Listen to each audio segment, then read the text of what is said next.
Hi friends, welcome back to my channel. మీరు కనుక నా ఛానల్ ఫస్ట్ టైం చూస్తున్నారా అయితే సబ్స్క్రైబ్ చేసుకోండి. అలాగే పక్కనే ఉన్న బెల్ ఐకాన్ని క్లిక్ చేసేయండి ఫ్రెండ్స్. ఈరోజు ఎపిసోడ్ అయితే సూపర్గా అదిరిపోతుంది. ఎక్కడా స్కిప్ చేయకుండా మొత్తం చూసేయండి ఫ్రెండ్స్. అప్పుడే మీరు ఎంజాయ్ చేయగలుగుతారు. నచ్చినట్లయితే ఒక లైక్ ఇచ్చి ఎంకరేజ్ చేసేయండి. ఇక ఎపిసోడ్లోకి అయితే వెళ్ళిపోదాం.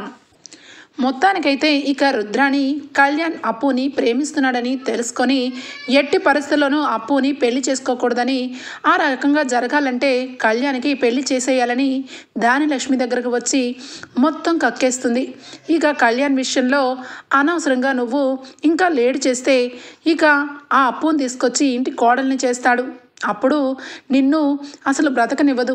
ఆ అప్పు రౌడీ, అసలు దాని బట్టలు దాని వాతావరణం ఎప్పుడైనా గమనించావా దానిలక్ష్మి అని చెప్పి కావాలని ఇక లేనిపోని మాటలన్నీ కూడా చెప్తూ ఉంటుంది రుద్రాణి. ఇక ఆ మాటలన్నీ విన్న దానిలక్ష్మి, నా కొడుకు ఏమి ప్రేమించడు, ఆ అప్పుని అంటే అస్సలు ఇష్టం ఉండదు, ఒక ఫ్రెండ్షిప్పే తప్పించి ఆ అప్పు ఎందులోనూ ఇక కళ్యాణ్కి సరికాదు, నేను అస్సలు ఒప్పుకోను అనగానే అలా అంటూ కూర్చుంటే కాలం కాస్త గడిచిపోతుంది.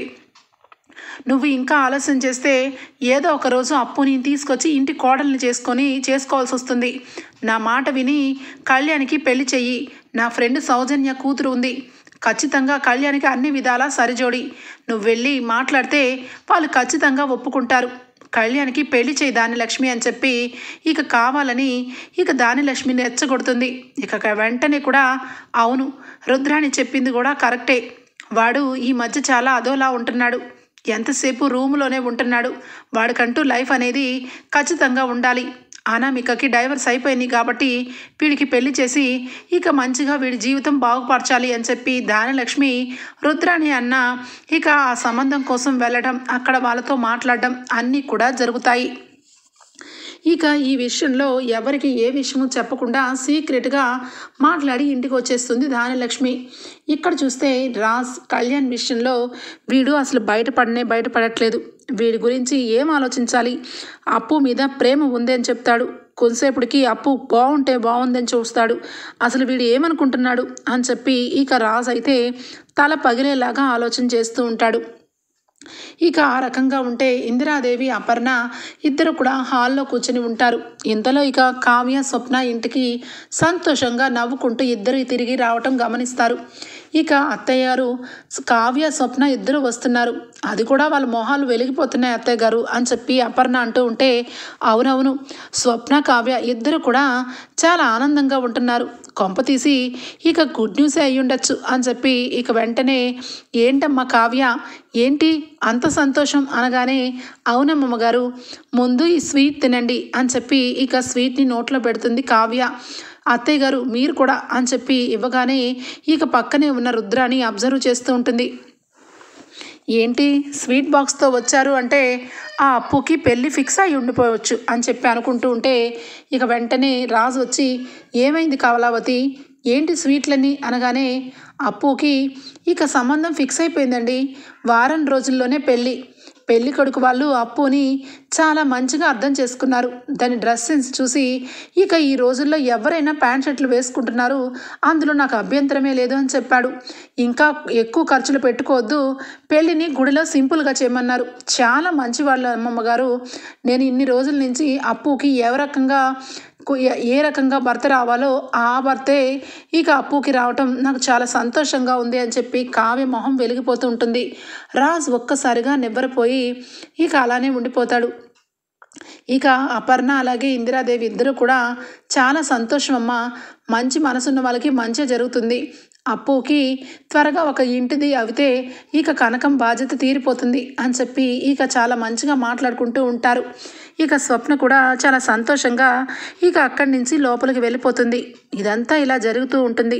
కళ్యాణ్ మాత్రం రాత్రికి ఇంటికి రాను, ఫామ్ హౌస్లోనే ఉంటానని చెప్పి గెస్ట్ హౌస్లోనే ఉంటానని చెప్పి ఇల్లు నుంచి వెళ్ళిపోతాడు ఆ జాకెట్ పట్టుకొని. ఇక దానిలక్ష్మి ఇక ఎవరికీ తెలియకుండా సంబంధాన్ని మాట్లాడుకొని ఇంటికి వస్తుంది. ఇక ఇదిలా జరుగుతూ ఉంటుంది. ఇక దానిలక్ష్మి మనసులో ఉన్న మాట ఇక కళ్యాణ్తో చెప్పాలని కళ్యాణ్ రూమ్లోకి వస్తుంది. కళ్యాణ్ అప్పటికే ఇక గెస్ట్ హౌస్కి వెళ్ళిపోతాడు. ఇక రాజు వచ్చి, పిన్ని కళ్యాణ్ గెస్ట్ హౌస్కి వెళ్ళాడు, ఈ రోజంతా రానని చెప్పాడు అనగానే, అవునా వాడితో ఇంపార్టెంట్ విషయం మాట్లాడాలనుకున్నానే అని చెప్పి ఇక డిసప్పాయింట్ అవుతూ ఉంటుంది. ఇంతలో ఇందిరాదేవి, దానిలక్ష్మి ఒక్కదానివే ఎక్కడికి వెళ్ళావు? ఇక వెళ్ళిన తర్వాత ఏంటో నువ్వేదో చెప్పాలనుకుంటున్నట్టు అనిపిస్తుంది అనగానే, అదే అత్తయ్య గారు, ఇక మీకు అందరికీ కూడా అన్నీ జరిగినాక చెప్పాలనుకున్నాను, కానీ చెప్పాల్సి వస్తుంది. ఇక వాడికి కూడా పెళ్లి చేయాలని అనుకుంటున్నాను అనగానే వెంటనే ఇందిరాదేవి, ఏం మాట్లాడుతున్నావు దానిలక్ష్మి? కళ్యాణ్కి పెళ్ళా? వాడికి డైవర్స్ అయ్యి 3 నెలలు కూడా అవ్వలేదు. వాడి మనసు ఇంకా అదే మాదిరిగా ఉంది. ఇప్పుడు వాడి పెళ్ళంటే ఇబ్బంది పడతాడు అనగానే, ఏం కాదు అత్తయ్య గారు, ఎప్పుడైనా కూడా వాడిని అలాగంగానే ఏదో రోజు పెళ్లి చెయ్యాలి కదా. వాడికి పెళ్లి చేయాలనుకుంటున్నాను. ఎందుకంటే ఇప్పుడు ఆ అప్పు విషయంలో చక్కగా హ్యాపీగా పెళ్లి చేసుకొని దాని జీవితం అది చూసుకొని వెళ్ళిపోతుంది. నా కొడుకు మాత్రం ఇంకా అనామిక గుర్తులతో వాడు ఆ రూములోనే డిప్రెషన్గా అయిపోతున్నాడు. వాడికి పెళ్లి చేయాలనుకుంటున్నాను. దయచేసి ఇక మీరు కూడా వాడికి మంచి మాటలు చెప్పి పెళ్ళికి ఒప్పించండి అత్తయ్య గారు అనగానే, అవును దానిలక్ష్మి, నువ్వు అంటున్నావు సరే, పెళ్లి చేయడానికి పెళ్ళి ఉండాలి కదా. వాడికి అసలే ఒక ఎదురు దెబ్బ తగిలింది. ఆ గాయం ఇంకా పూర్తి కాకముందే మరొక పెళ్ళి అంటే వాడి అభిరుచులకు తగ్గట్టుగా ఉన్న పెళ్లి చేయాలి అనగానే ఇక వెంటనే అక్కడి నుంచి రుద్రాణి వస్తుంది. అమ్మ, ఖచ్చితంగా కళ్యాణ్కి పెళ్లి చేసేటప్పుడు ఈసారి కరెక్ట్ అయిన అమ్మాయే వస్తుంది. ఎందుకంటే ఒకసారి అనామిక ద్వారా మోసపోయాం కాబట్టి ఖచ్చితంగా ఇప్పుడు వాడికంటూ డెసిషన్ వదలకుండా ఒక తల్లి తండ్రిగా దానిలక్ష్మి వదినే వాడిని మంచిగా జీవితం వెళ్ళాలని ఒక అమ్మాయిని సెట్ చేసింది. ఆ అమ్మాయి ఎవరో కాదు, నా ఫ్రెండ్ కూతురే అనగానే వెంటనే అనామిక ఇక వెంటనే అక్కడే ఉన్న ఇక అపర్ణ, ఇందిరాదేవి షాక్ అయిపోతారు. ఏంటి రుద్రాణి, ఎవరు అనగానే, నా ఫ్రెండ్ కూతురు సౌజన్య, చాలా మంచి ఎక్కువ చదువుకుంది. ఫారిన్ నుంచి మొన్ననే వచ్చింది. కళ్యాణ్ గురించి మొత్తం కూడా చెప్పాను. వాళ్ళు కళ్యాణ్ గురించి అన్నీ ఓకే చెప్పారు. ఇక కళ్యాణ్కి తగ్గ జోడి. అందుకే దానిలక్ష్మి వదినకి కూడా ఈ విషయం చెప్పాను. దానిలక్ష్మి వదిన కూడా వాళ్ళతో మాట్లాడింది అని చెప్పి అనగానే వెంటనే ఇందిరాదేవి, చూడు దానిలక్ష్మి, ఆ అమ్మాయి అమెరికాలో ఉందంటున్నావు కాబట్టి ఖచ్చితంగా ఇక్కడ అలవాట్లు ఇక్కడవేమీ కూడా సరిగా అవ్వవు.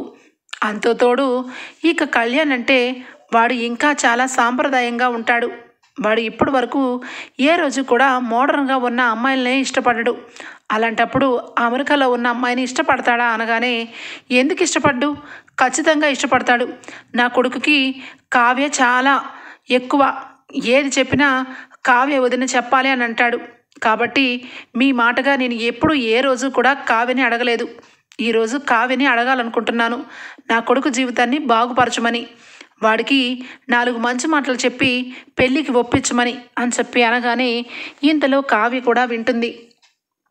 అయ్యో పిన్ని, అయ్యో చిన్నత్తయ్య, మీరు అడగాల, ఖచ్చితంగా కళ్యాణ్ దగ్గరికి వెళ్ళి పెళ్లి విషయంలో ఒక ఆలోచన చేయమని అంటాను, సరేనా అనగానే, ఆలోచన చేయమండం కాదు, చక్కగా మీ చెల్లి కంటే ముందే కళ్యాణ్కి పెళ్లి జరిగిపోవాలి. ఏం చేస్తావో నాకు తెలియదు. అమ్మ స్థానంలో ఉంటున్నానని, వాడికి ఒక బిడ్డలా చూస్తున్నానని పైకి చెప్పడం కాదు, వాడి భవిష్యత్తుని నిలబెట్టాలి అనుకుంటే నేను చెప్పిన సంబంధం చేసుకోమని చెప్పు అనగానే, సరే అత్తయ్య గారు అని చెప్పి మాట ఇస్తుంది కావ్య. ఇక వెంటనే అమ్మయ్య, ఈ దానిలక్ష్మి ఇన్ని రోజులకి ఒక మంచి పని చేసింది. కావ్య చేత మాట తీసుకుంది. మాట ఇచ్చినందుకు ఖచ్చితంగా పెళ్లి చేస్తుంది అని చెప్పి ఇక అనుకుంటుంది. ఇక రాజ్ వెంటనే కూడా రూమ్లో చాలా సీరియస్గా ఉంటాడు. కావ్య వస్తుంది. ఏంటి నీ ఇష్టానికి నువ్వేమన్నా పెద్ద దేవత అనుకుంటున్నావా? తెగ మాటలు ఇచ్చేస్తున్నావు అని చెప్పి రాజ్ అంటాడు. అదేంటండి, ఎందుకంత సీరియస్గా ఉన్నారు? కవిగారి విషయంలో మాట ఇచ్చాను, తప్పే ఉంది. కవిగారికి మంచి జరగాలని, అందులో తప్పే ఉందండి అనగానే, తప్పున్నారా? నువ్వెలా మాట ఇస్తావు? కళ్యాణ్కి ఇక ఇష్టం ఉంటుందో లేదో, వాడి మనసు అసలే ఇప్పటికే బాధతో సగం మునిగిపోయాడు అనగానే, అవునండి, అందుకే కదా కళ్యాణ్కి పెళ్లి చేయాలనుకుంటున్నారు పిన్ని. అందుకే కళ్యాణ్ని కూడా ఇక నచ్చ చెప్పి కళ్యాణ్కి ఫస్ట్ జరిగిన పెళ్ళిలాగే అన్ని పెళ్ళిళ్ళు ఉంటాయని పూర్తిగా డిప్రెషన్లోకి వెళ్ళిపోయాడు. కాబట్టి అందరూ అలా ఉండరు కవిగారు, ఖచ్చితంగా కొంతమంది మన జీవితాన్ని మార్చేస్తారని 4 మంచి మాటలు చెప్పాలనుకుంటున్నాను. ఇంతకీ కవి గారేరి అనగానే, ఇంకెక్కడ కవి, వాడు గెస్ట్ హౌస్కి వెళ్ళాడు, వాడు పొద్దున్నుంచి చాలా డల్గా ఉన్నాడు, వాడి మనసులో ఏదో మాత్రం బాధ ఉంది, ఆ బాధ చెప్పుకోలేకపోతున్నాడు, కనీసం వాడి బాధ ఏంటో తెలుసుకొని వాడికి నచ్చేది ఏదన్నా చేద్దామని అనుకున్నాను, ఎంతలోనే నువ్వు మాట ఇచ్చేసావు అనగానే, ఇప్పటికైనా ఏమైందండి, నేను మాట ఇస్తే ఇచ్చాను, కానీ వాడు ఇక కవిగారి మనసు తెలుసుకొని కవిగారికి నచ్చిన అమ్మాయికే ఇచ్చి పెళ్లి చేద్దాం, అందులో తప్పే ఉంది అనగానే, నువ్వు మాత్రం మాటలు బాగానే ఇస్తావు, కానీ ఇప్పుడు నువ్వు మాట ఇచ్చావు కాబట్టి ఆ అమ్మాయికి ఇచ్చి పెళ్లి చేయమని మా పిన్ని అడుగుతుంది, అప్పుడు ఏం సమాధానం చెప్తావు అనగానే, అయ్యో ఏమండి, కవిగారు నిజంగా ఎవరైనా ఇష్టపడ్డారు అంటే ఇక మీ పిన్ని కూడా ఒప్పుకుంటుంది కదండి, ఆ అమ్మాయిని పెళ్లి చేద్దాం, అందులో ఏముంది అనగానే, ఎవరో కాదు మా తమ్ముడు ఇష్టపడింది, మీ చెల్లినే అనగానే దెబ్బకు షాక్ అయిపోతుంది కావ్య.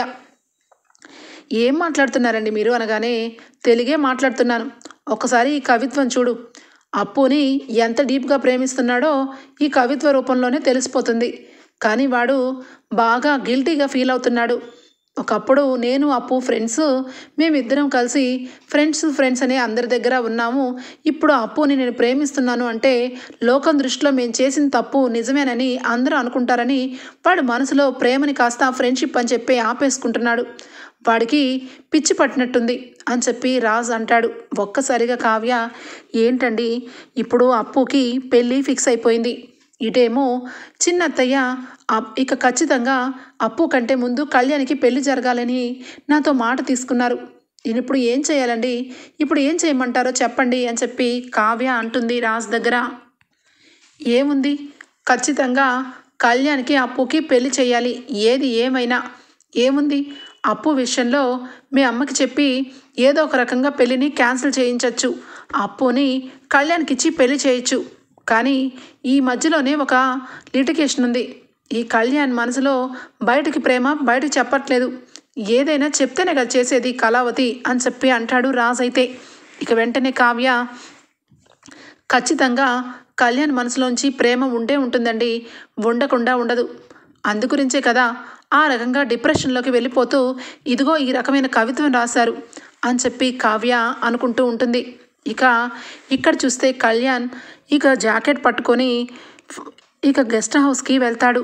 అక్కడికి వెళ్ళిన తర్వాత అప్పు గుర్తులన్నీ కూడా అప్పు అలాగే కళ్యాణ్ ఆ రోజు వంట చేసిన విషయాలు, కళ్యాణ్కో అప్పు ఇక మాట్లాడుతున్న విషయాలు అన్నీ కూడా అన్నీ గుర్తు తెచ్చుకుంటూ ఉంటాడు.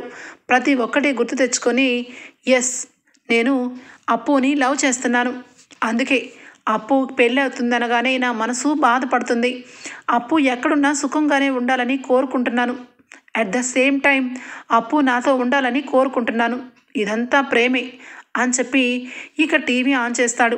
టీవీలో అన్ని కలర్స్లో మంచి మంచి పాటలు, లవ్ సాంగ్స్ అన్నీ వస్తూ ఉంటాయి. ఇక అవన్నీ చూస్తూ అప్పుని గుర్తు తెచ్చుకుంటాడు.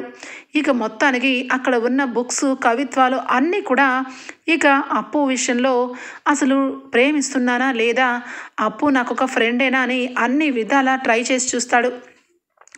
అన్ని విషయాల్లోనూ అప్పునే గుర్తుకొస్తుంది. అప్పుడు ఒక నిర్ధారణకు వస్తాడు కళ్యాణ్. అయితే ఎస్, నేను అప్పుని చాలా డీప్గా ప్రేమిస్తున్నాను, అందుకే అప్పుకి ఏం జరుగుతున్నా అంతగా రియాక్ట్ అవుతున్నాను, అది పోలీస్ స్టేషన్ అవని ఎక్కడైనా అవని అప్పుని నేను మర్చిపోలేను, జీవితాంతం అప్పు తోడు కావాలనిపిస్తుంది, ఒకసారి తప్పు చేశాను, ఆ అనామికని ప్రేమించానని పెళ్లి చేసుకున్నాను, కానీ ఇప్పుడు నాకు అర్థమవుతుంది అసలు ప్రేమ అంటే అప్పుతో ఉన్న క్షణాలు తప్పించి అనామికతో ఉన్నది ప్రేమ కాదు, ఆకర్షణ అని చెప్పి ఫామ్ హౌస్లో ఇక బాగా అన్ని విషయాలు గుర్తు తెచ్చుకుంటాడు.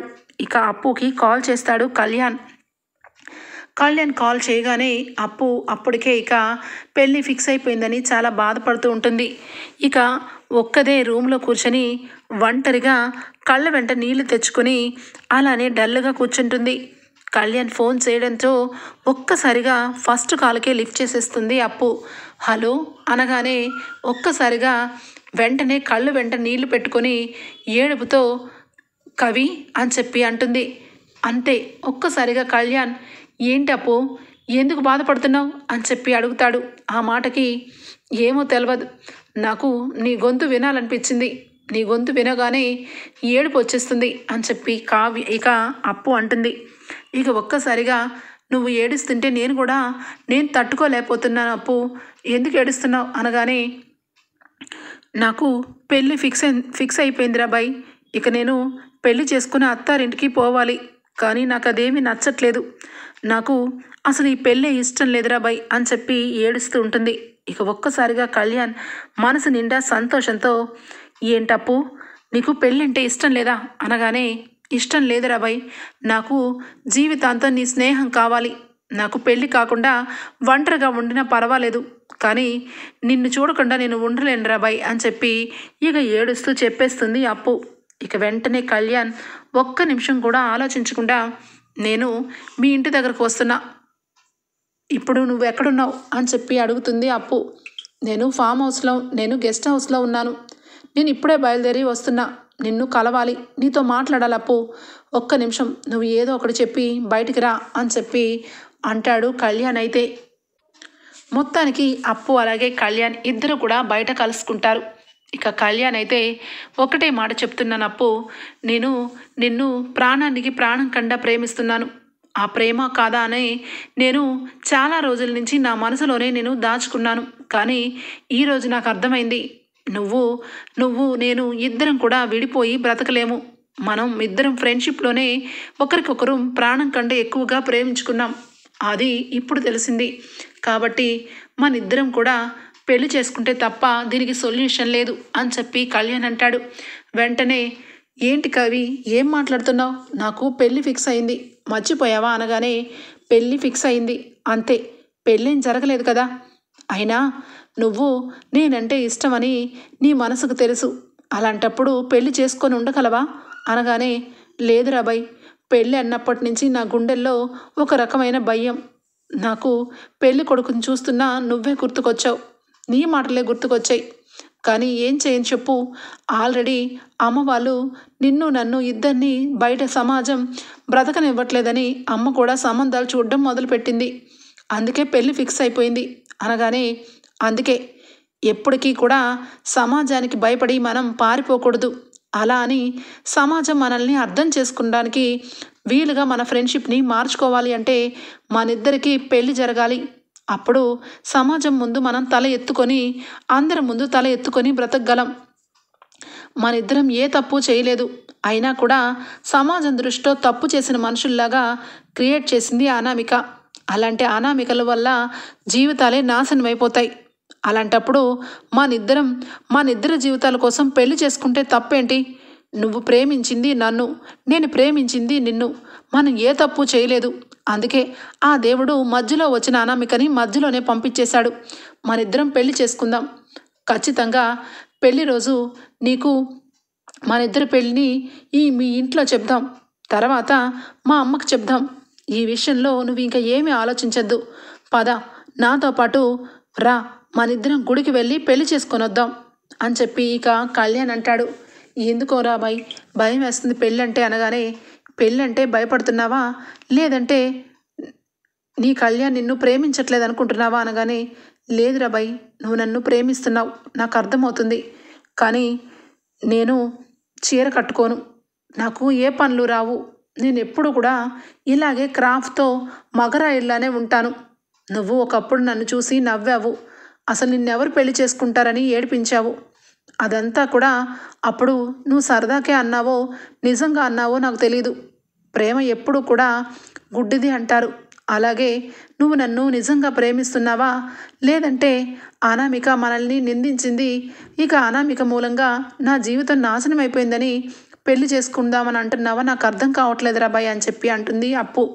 ఇక వెంటనే కళ్యాణ్ అంటాడు, చూడు బ్రో, ఒకప్పుడు నువ్వంటే నాకు చాలా ఇష్టం, నువ్వు ఫస్ట్ కనిపించినప్పుడే నా మనసుకు ఏదో తెలియని ఒక అలజడి, కానీ నువ్వు ఏ రోజు నన్ను ప్రేమ వరకు రానివ్వలేదు, దోస్తురాబాయ్ అని చెప్పి ఫ్రెండ్ వరకే ఆపేశావు, నా మనసు అక్కడి నుంచి ముందుకి వెళ్ళేదేమో కానీ వెళ్ళనివ్వకుండా ఎప్పుడు ఫ్రెండ్ అని చెప్పి ఇదిగో ఈ ప్యాంటు షర్ట్లు వేసుకొని నా కంటికి కనబడుతూ ఉండేదానివి, నేను అనుకోకుండా ప్రేమని ఫ్రెండ్షిప్ అని నీతో ఫ్రెండ్ లాగే ఉన్నాను, నిజానికి నువ్వు లేకపోతే నేను బ్రతకలేను, ఏదో అందరి ముందు కావాలని నిన్ను ఎగతాలు పట్టించాను తప్పించి నీకేం తక్కువ బ్రో, నువ్వు చందమావలా ఉంటావు, నువ్వు ప్యాంట్ షర్ట్ వేసుకోవాలి, నువ్వు జీవితాంతం ప్యాంట్ షర్ట్ వేసుకొనే ఉన్నా నేను ఎప్పుడూ ఆట పట్టించను, దయచేసి నా మాట విను బ్రో, నువ్వు లేకపోతే నేను బ్రతకలేను అని చెప్పి ఇక వెంటనే 2 చేతులు పట్టుకొని బ్రతిమలాడతాడు. ఇక వెంటనే అప్పు అయితే చాలా సంబరపడిపోతుంది. అయితే పెళ్ళి అయిన తర్వాత కూడా నేను ఇలానే ఉండొచ్చు కదా అనగానే, అక్షరాల ఇలాగే ఉండొచ్చు, పద ఇప్పటికి ఇక మనం పెళ్లి చేసుకొని వెంటనే ఇంటికి రావాలి, లేదంటే ఆ సంబంధం నీకు ఖాయం చేసేసి నీకు పెళ్లి ముహూర్తాలు పెట్టించేస్తారు అని చెప్పి ఇక వెంటనే కూడా ఇద్దరు కలిసి ఇక గుడిలోకి వెళ్ళి పెళ్లి చేసుకుంటారు అప్పు అలాగే కళ్యాణ్. ఇక పెళ్లి చేసుకొని రాజ్ కావ్యకి ఫోన్ చేసి చెప్తారు, అన్నయ్య నువ్వన్నట్టు నా మనసు నిండా అప్పునే ఉంది, అప్పుని నేను వదులుకోలేను, అందుకే అప్పుని నేను పెళ్లి చేసుకున్నాను అని చెప్పి అంటాడు. ఒక్కసారిగా రాజ్ షాక్ అయిపోతాడు. ఒరే కళ్యాణ్, ఎక్కడున్నావురా, ఎక్కడి నుంచి మాట్లాడుతున్నావు అనగానే ఇక గుడి అడ్రస్ చెప్తాడు. కావ్య అలాగే రాజ్ ఇద్దరు కూడా ఇక వెంటనే బయలుదేరి వెళ్ళబోతూ ఉంటే ఇక ఇందిరాదేవి అపర్ణ అందరూ కూడా హాల్లో ఉంటారు. ఎక్కడికి రాజ్, ఎక్కడికి హడావుడిగా వెళ్తున్నారు అనగానే రుద్రాని వెంటనే కూడా ఏదో అయ్యింది, అందుకే వీళ్ళిద్దరూ అంతగిదిగా వెళ్తున్నారు, ఏమైందబ్బా అని చెప్పి ఇక అనుకుంటూ ఉంటుంది. ఇంతలో ఇక కళ్యాణ్ అలాగే అప్పు ఇద్దరు పెళ్లి చేసుకొని ఇక గుడి దగ్గరే ఉంటారు. కావ్య అలాగే రాజ్ ఇద్దరు వెళ్ళి ఇక ఇద్దరిని చూసి సంతోషపడతారు. కానీ ఏంట్రా కళ్యాణ్, ఎందుకు పెళ్లి చేసుకున్నావు, ఈ విషయం ఇంట్లో వాళ్ళ చెప్పి చక్కగా అప్పుని నిన్ను చక్కగా పెళ్లి చేసే బాధ్యత నాది కదా, ఎందుకురా ఈ గుళ్ళో పెళ్లి చేసుకున్నావు అనగానే, లేదన్నయ్య నువ్వు నాకు అడగగానే పెళ్లి చేస్తావు నాకు తెలుసు, కానీ కరెక్ట్గా ఇంట్లో వాళ్ళు అర్థం చేసుకోరు, ముఖ్యంగా అమ్మ నీ మీదకొచ్చి నువ్వు నా కొడుక్కి పెళ్లి చేసావని వదినని ఆడిపోసుకుంటుంది, అందుకే మీ ఎవరికి చెప్పలేదు, కానీ అప్పుని నేను ప్రేమిస్తున్నానని ఇక పెళ్లి చేసుకుంటున్నానని ఇక ధైర్యంగా చెప్పాలని నాకు ఉంది, కానీ ఏదో ఒక బ్లాక్మెయిల్ చేసి ఇక ఇంట్లో నన్ను మార్చేస్తారు, అందుకే నేను గెస్ట్ హౌస్కి వస్తున్నానని చెప్పి ఈరోజు ఈ పెళ్లి చేసుకున్నాను, ఇక నేను ధైర్యంగా అప్పుని తీసుకొని ఇంటికి వస్తున్నాను, అందుకే మీకు ఈ విషయం చెప్పాను అని చెప్పి ఇక వదిన మీరు ఇక ఆంటీకి ఫోన్ చేసి చెప్పండి, అప్పు విషయంలో కళ్యాణ్ పెళ్లి చేసుకున్నాడని పెళ్లి క్యాన్సిల్ పెట్టుకోమని అని చెప్పి అనగానే, కవిగారు మీరు తొందరపడ్డారు, ఒక్క మాట చెప్పాల్సింది, అమ్మ వాళ్ళని ఇక చిన్న అత్తయ్య వాళ్ళని ఒప్పించి పెళ్లి చేసేవాళ్ళం అనగానే, ఏమీ వద్దుదినా, ఇంకా అట్టహాసంగా పెళ్లి చేసుకోవాల్సిన అవసరం లేదు, అప్పుని నా కంటికి రెప్పలాగా నేను కాచుకుంటాను, అప్పు లేకపోతే నేను బ్రతకలేను, నాకు ఎందుకో భయం వేసింది వదిన, ఈ రోజే పెళ్లి చేసుకుంటే తప్ప మా ఇద్దరికి విడదీసేస్తారేమోనని బాధ అనిపించింది, అందుకే చెప్పకుండా చేసుకున్నాను అని చెప్పి ఇక వెంటనే చెప్పడంతో కావ్య రాజ్ అయితే కనకానికి ఫోన్ చేసి చెప్తారు. ఇక అప్పటికే అప్పు ఇంట్లో నుంచి బయటికి వెళ్ళిపోయిందని భయపడుతూ ఉంటుంది కనకం. కావ్య అప్పు బయటకు వచ్చేసిందే, అసలు ఎక్కడికి వెళ్ళిందో ఏమో తెలియట్లేదు, అది బయటకు వెళ్ళి 4 గంటలైంది అనగానే, అమ్మ కంగారు పడద్దు, అప్పుకి ఇక కళ్యాణ్కి పెళ్ళయింది అని చెప్పి అనగానే కనకం ఒక్కసారిగా షాక్ అయిపోతుంది. ఏం మాట్లాడుతున్నావే, అప్పుకి కళ్యాణ్ బాబు పెళ్లి చేసుకోవడం ఏంటి అనగానే, అవునమ్మా మాకు తెలీదు, ఇప్పుడే ఫోన్ చేశారు, తీరా చూస్తే పెళ్లి జరిగిపోయింది, గుళ్ళోనే ఉన్నాం అనగానే చాలా సంతోషపడుతుంది. నిజంగానా కళ్యాణ్ అప్పుని పెళ్లి చేసుకున్నాడా అని చెప్పి అనగానే, అవునమ్మా వాళ్ళిద్దరూ ప్రాణానికి ప్రాణం కన్నా ఎక్కువ ప్రేమించుకుంటున్నారు, కానీ ఇటు పెద్దవాళ్ళ దగ్గర వాళ్ళ ప్రేమని బయట పెట్టుకోలేకపోయారు, కానీ వాళ్ళిద్దరూ ఆ దేవుడు ఆ బ్రహ్మదేవుడు వాళ్ళిద్దరినీ ఒక్కటి చేశాడు అని అనడంతో ఇక అప్పుకి పెళ్ళి అయిందని కృష్ణమూర్తికి చెప్పి తెగ సంబరపడిపోతూ ఉంటుంది. ఇప్పుడే సంబంధం వాళ్ళకి ఫోన్ చేసి అప్పు విషయంలో ఇక చెప్పేస్తాను అని చెప్పి ఇక పెళ్లి వాళ్ళకి పెళ్లి క్యాన్సిల్ చేపిస్తుంది. కళ్యాణ్ని అప్పుని తీసుకొని ఇంటికి రమ్మని చెప్తుంది. ఇక అప్పుని కళ్యాణ్ని తీసుకొని రాజ్ కావ్య కనకం దగ్గరికి వెళ్తారు. ఆ చుట్టుపక్కల ఉన్న వాళ్ళందరూ కూడా చూస్తారు. అప్పు ఇలాగే కళ్యాణ్ ఇద్దరు పెళ్లి చేసుకోవడం గమనించి మొత్తానికి కనకం 3వ కూతురు కూడా దుగ్గిరాల ఇంటికి కోళ్ళు అయిపోయింది. మొత్తానికి అనుకున్నది సాధించింది. బాగా ఉన్నవాళ్ళు కదా అని చెప్పి అందరూ కూడా నోర్లు కొనుక్కుంటూ ఉంటారు. ఇక కనకమైతే మీరు ఏదైనా వాక్కోండి, నాకు అవసరం లేదు, నా కూతురు ప్రేమించిన అతనితోనే పెళ్ళయింది. ఇంకా నా అల్లుడు కూడా చాలా మంచివాడు. నా అల్లుడు నా కూతుర్ని బంగారంలా చూసుకుంటాడు అని చెప్పి ఇక అనుకుంటూ మొత్తానికి కళ్యాణ్కి అప్పుకి హారతి పళ్ళెంతో హారతి ఇచ్చి ఇక కళ్యాణ్తో అంటుంది, చూడు బాబు, నువ్వు అప్పుని పెళ్లి చేసుకున్నావు, కానీ ఈ ఇంట్లో వాళ్ళు ఒప్పుకుంటారా? ముఖ్యంగా మీ అమ్మ ఒప్పుకుంటుందా? ఇంట్లో అప్పుని అసలు రానిస్తారా? చాలా భయం వేస్తుంది అనగానే, అయ్యో ఆంటీ, అప్పుని నన్ను ఇంటికి రానిస్తేనే వెళ్తాం, లేదంటే మీతోనే ఇక్కడే ఉండిపోతాం, అంతే తప్పించి అప్పుని వదిలిపెట్టే ప్రసక్తే లేదు అని చెప్పి ఇక అనగానే అప్పు మొహంలో నవ్వును చూస్తుంది కావ్య. ఇక కనకం అయితే అప్పు దగ్గరకు తీసుకొని అప్పుని ముద్దు పెట్టుకుంటుంది. ఇక జీవితాంతం నీ టార్చర్ ఇదిగో ఈ కళ్యాణ్ బాబుకే అని చెప్పి ఇక అనడంతో ఇక వెంటనే అక్కడి నుంచి కారులో దుగ్గిరాల ఇంటికి బయలుదేరుతారు. కనకం అంటుంది, నేను కూడా మీతో పాటు వస్తాను, ఏదైనా గొడవ జరుగుతుందేమో అనగానే రాజ్ అంటాడు, చూడండి, మీరేమీ రావసరం లేదు, అప్పుని మా ఇంటి కోడలుగా మేమందరం కూడా ఒప్పుకున్నాం, పిన్నిని కూడా ఒప్పిస్తాం, మీరేమీ భయపడమాకండి అని చెప్పి ఇక కళ్యాణ్, అప్పు, ఇక రాజ్, కావ్య నలుగురు కూడా ఇంటికి వెళ్తారు. ఇక అప్పటికే దానిలక్ష్మి ఇక మనసులో అనుకుంటుంది, నా కొడుకుకి ఇక రుద్రాని ఫ్రెండ్ కూతురికి ఇచ్చి పెళ్లి చేసేస్తాను, సంతోషంగా నా కొడుకు సంతోషంగా ఉంటాడు, ఇక ఎవ్వరు కూడా నా కొడుకు విషయంలో అప్పుని అంటకట్టరు, ఆ అప్పు కూడా నా కొడుకు జోలికి రాదు అని చెప్పి అనుకుంటూ పక్కకు తిరిగి చూస్తుంది. ఇక కారులో నుంచి కావ్య, రాజ్, అప్పు, కళ్యాణ్ దిగడం చూస్తుంది. ఒక్కసారిగా చేతిలో ఉన్న టీ కప్పుని కింద పడేస్తుంది. ఇక ఒక్కసారిగా దుగ్గిరాల కుటుంబం అంతా కూడా షాక్ అయిపోతుంది. ఇక వెంటనే రాజ్ జరిగిందంతా కూడా చెప్తాడు. నానమ్మ, మమ్మీ, డాడీ అందరూ వినండి, చిన్నన్న మొత్తానికి ఈరోజు కళ్యాణ్ మనసులో ఉన్న మాటని బయటపెట్టే సందర్భం వచ్చింది. కళ్యాణ్, నీ మనసులో ఏమనుకున్నావు? అసలు అప్పుని ఎందుకు పెళ్లి చేసుకున్నావు? మొత్తం చెప్పరా అనగానే ఇక కళ్యాణ్ జరిగిందంతా చెప్తాడు. అనామిక కంటే నేను ముందు అప్పునే ప్రేమించాను, అప్పునంటే నాకు జీవితాంతం అప్పు లేకపోతే నేను ఉండలేను, అప్పు అంటే నాకు అంత పంచ ప్రాణం కాబట్టి అప్పును చేసుకున్నాను అని మొత్తానికి అందరి ముందు నుంచొని నిర్భయంగా చెప్తాడు. ఇక వెంటనే ప్రకాశం, ఒరే కళ్యాణ్, నువ్వు ప్రేమించానంటున్నావు, అప్పు అంటే ఇష్టం అంటున్నావు, అదేదో ఇంట్లో చెప్పొచ్చు కదరా, చెప్పకుండా ఎందుకు చేసుకొని వచ్చావు అనగానే వెంటనే ఇక రుద్రాని, కళ్యాణ్ ఏంటి నువ్వు అప్పుని పెళ్లి చేసుకోవడం ఏంటి? కనీసం మీ అమ్మకి ఇంత కూడా విలువ లేదా? అసలు ఇంట్లో వాళ్ళందరూ చచ్చిపోయారు అనుకుంటున్నావా అనగానే, చాలు ఊరుగో అత్త, నీ గురించి తెలియదు అనుకుంటున్నావా?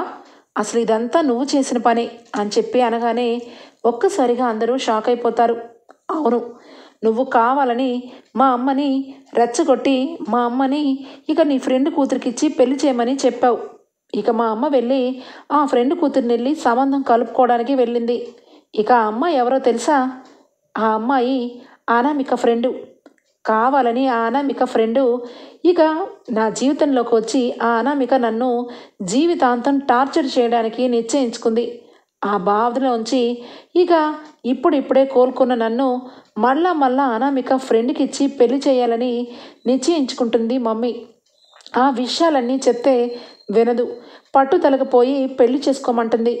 అలా అని చెప్పి మమ్మీని బాధ పెట్టలేను, ఈ విషయాలన్నీ చెప్పచ్చు, కానీ అప్పుకి పెళ్లి ఫిక్స్ అయింది. ఇక త్వరలోనే ఈ విషయంలో నేను ఇంకా వెనక పెడుతూ ఉంటే అప్పుకి ఈ లోపల పెళ్ళి అయిపోతుంది. ఇక అందుకే ఎవరికి చెప్పకుండా అప్పుని పెళ్లి చేసుకొని వచ్చాను. ముఖ్యంగా మమ్మీ, నిన్ను బాధ పెట్టడం కోసం కాదు, అసలు నా జీవితంలో నీలా అయిపోవడానికి కారణం ఆ అనామిక. మళ్ళా అనామిక ఫ్రెండ్నే పెళ్లి చేసుకోమంటున్నది ఇదిగో ఈ రుద్రాని అత్త.